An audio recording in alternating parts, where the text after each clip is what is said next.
This is a Sports Catastrophe production. Hey there, Heather, ho there. It's Jeff Cutastrophe. Welcome you to another Sports Catastrophe Birthday Boy.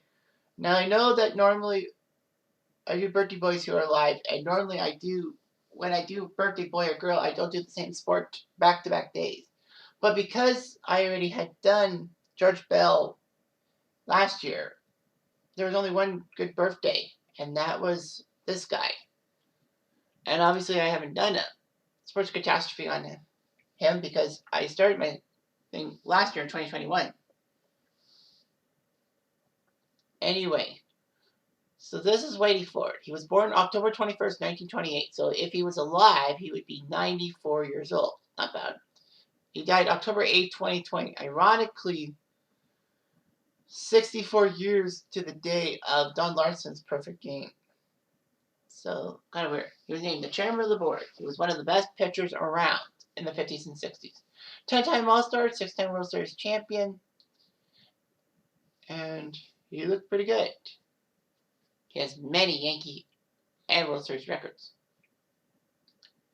Anyway, so Whitey Ford was born in Manhattan and had 3 children. But anyway, Ford was signed by the Yankees at an amateur free agent in 1947. The MLB didn't really have a draft until 1965, so you could sign with any team. So he played his entire career with the Yankees. And he was named Whitey because of his white, light blonde hair. Ford would play in 1950 for the Yankees. He actually won his first 9 games, his first 9 decisions. He actually was named Rookie of the Year. Well, the Rookie of the Year wasn't officially given, but the Sporting News made him Rookie of the Year. However, Ford would wait a few more years to do his sophomore season in baseball because he went into the U.S. Army during the Korean War. So he was there, and then 2 years later, in 1953, he was back with the Yankees.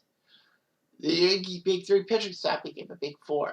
So Ellie Reynolds, Vic Rashi, and Eddie Lopat were the big stars. But now with Ford coming back from the Army, many athletes were in the Army too during the World War II and Korean War era.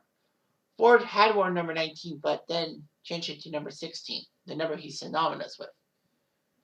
So he went from the number 4 pitcher of that star-studded staff to being the number 1 pitcher of the Yankees. He was named chairman of the board for his calm and commandable ways during high-pressure situations. Ford didn't have the fastball that a lot of people did, but he could have pinpoint control with other pitches too. So anyway, Ford actually pitched back-to-back one-hitters in 1955. He didn't get a no-hitter. Anyway, Ford looked pretty good and all that. 1955, he led the AL in wins. 56 was ERA, 58 ERA title, 61 and 63 games won. Anyway, Ford was the 1961 Cy Young winner. He would have won in 63, but there was only one problem. Between 1956 and 1966, the Cy Young was actually awarded to one pitcher for the American League and National League combined. The AL and NL did not have a separate champion until Cy Young until 1967. So anyway, Sandy Koufax won that Cy Young easily. Anyway, the problem with Ford, in a sense, was that Casey Stengel, with his way of managing, didn't manage him to his full potential. Stengel would actually say that Whitey Ford is my ace and would hold him off with more formidable opponents. So anyway, yeah, and that was huge because in 1960 in the World Series, which the Yankees got taken out by Bill Mazeroski's walk-off homer, let's not forget that. Ford only pitched a couple of games. He only pitched games 3 and 6, as Stengel decided he should pitch at Yankee Stadium. If Ford had pitched on a normal day, he would have pitched games 1, 4, and 7, and maybe the Yankees would have won in 7 games. But then again, they needed to win game 6. But, Stengel's over-managing and all that was yanked. Ralph Hulk came in 1961, and he promised Ford You're going to get the ball every fourth game, no matter who the opponent is. And it worked. Ford had 39 starts in 61 instead of 30 with Stengel. And in 61, he put up 25 wins. So he won the Cy Young. Of course, Ford's season is overshadowed by the home run battle between Maris and Mantle. And also, it was also overshadowed. Wow. Thankfully, that was just a regular season thing. And in the playoffs, Ford continued to pitch well in the World Series and set the record for most scoreless innings consecutively in the World Series with 33. Mo Rivera would break that mark, but he's a relief pitcher, so I don't know.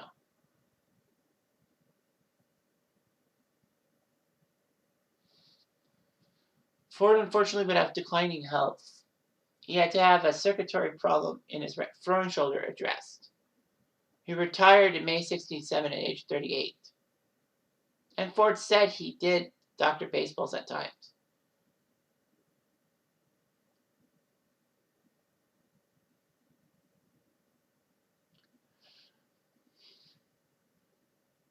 Yeah, anything.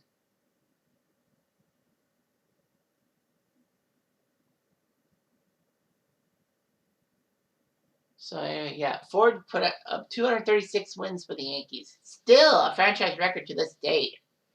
That was shocking. Like, they had the good pitchers in the 90s for the Yankees, and they never hit 236. Ford's 690 winning percentage is the best in modern baseball.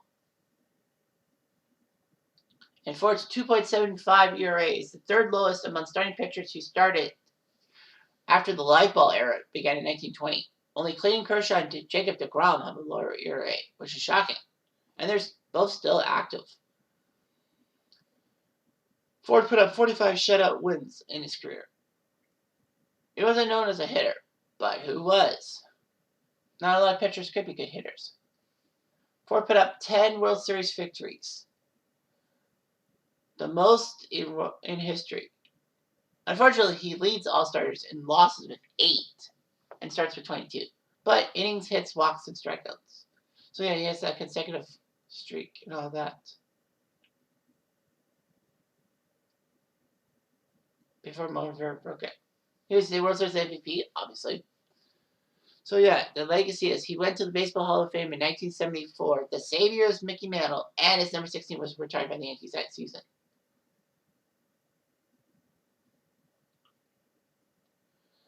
In 1994, Mississauga actually named a road in his honor. Ford Road. Wow, that's amazing. And the north central area of Mississauga is known as the Baseball Zone. Although, sounds like Ford, for Doug Ford? No. Anyway. Ford was actually the Yankees pitching coach during the 1964 season as an active player. He was first base coach and pitching coach for a few years later. In fact, Whitey Ford was the color commentator in 1977 when the Jays played the Jays played the White Sox first game of their history on CBC with Don Chevrier being the play-by-play guy. But you didn't know that. It was amazing and all that.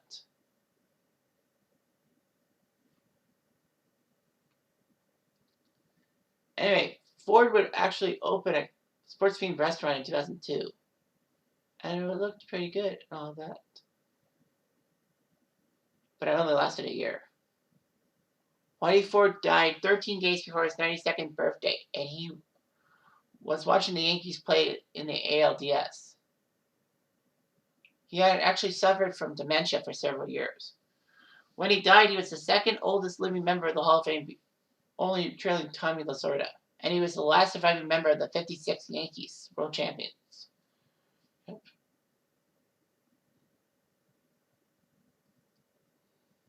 So Whitey Ford will always go down as one of the best Yankee pitchers of all time. In fact, the Simpsons even referenced him. In the episode about Marge starting a pretzel business, Marge hands out free pretzels, but then the fans throw their free pretzels at Mr. Burns winning a car. And Whitey Ford was there for some reason, and they threw the pretzels and hit Whitey Ford. And Homer said, "That's good publicity. You can make them. You can call them Whitey Whackers." But Marge, of course, doesn't think so. Just wanted to let you know. Anyway, I'm Jeff Diamond.